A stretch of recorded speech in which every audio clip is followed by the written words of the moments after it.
সদুত্তর দিতে পারেন না, টাকা ওনাদেরকে পেমেন্ট করা হয়েছে, কর্মচারীদের বেতন পেমেন্ট করা হয়েছে এবং আমাদের এই যে আমরা যে খরচ করেছি সেটার ক্যাগের অডিট হয়েছে, সুতরাং আমাদের তরফ থেকে কোনো গাফিলতি নেই। আচ্ছা, ওরা বলছে যে ওরা নাকি টাকাই ওরা পায়। অনেক কিছুই বলতে পারে, কে কী বললো সে বিষয়ে তো আমি কিছু জানি না। আমাদের তরফ থেকে আমাদের যেটা আছে সেটা ওনাদেরকে বোঝানোর আমরা চেষ্টা করেছি, আশা করি ওনারা বুঝবেন।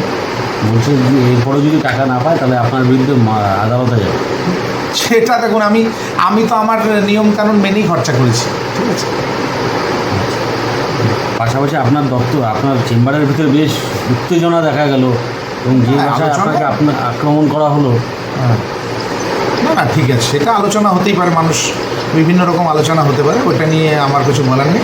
যেটা মূল ওনাদের মানে জানার বিষয় ছিল সেটা আমি অলরেডি ওনাদেরকে বুঝিয়ে বলে দিয়েছি।